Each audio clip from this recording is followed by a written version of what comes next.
Solar panels, inverters और batteries की कीमतों में अचानक होशरबा इजाफा हो गया। इस इजाफे ने मुतवस्सित और कम आमदनी वाले तबके की पहुंच से सोलर तवानाई को भी दूर कर दिया है। बढ़ती हुई बिजली की कीमतों और एलानिया और गैर एलानिया लोड शेडिंग से तंग आकर मुतबादिल तवानाई पर मुंतकिल होने वाले मजीद परेशानी से दो चार हो गए हैं।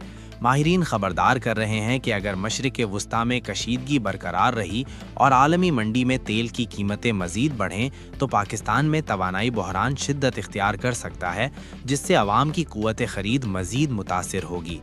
सोलर पैनल फ़रोख्त करने वाले दुकानदारों का कहना है कि पेट्रोल की कीमत में इजाफे और रास्तों की बंदिश की वजह से सोलर पैनल की प्लेट पर यकदम 3000 रुपये इजाफा हुआ है और इम्कान है मज़ीद इजाफा हो।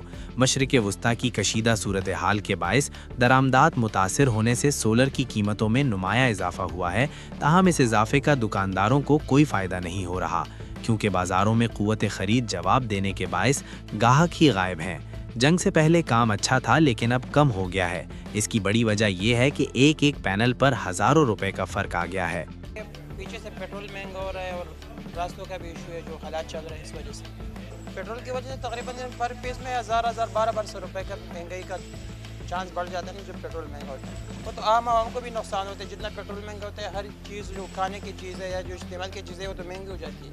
इंपोर्ट का सारा ही माल है और सारा चाइना से आ रहा है, जिसकी वजह से हमें पास शॉर्टेज आई है माल की, जिस वजह से प्राइस इंक्रीज़ हुए हैं। और इंक्रीज़ होने की वजह से कोई हमें इतना कोई इसमें बेनिफिट नहीं आया, क्लाइंट नहीं है मार्केट के अंदर। ये आप मार्केट के हालात देख सकते हैं। इस साइड पर लगा लें, इस साइड पर लगा लें, माल नहीं, क्लाइंट नहीं है। ये मेन हार रोड है जो सोलर की मेन मार्केट है।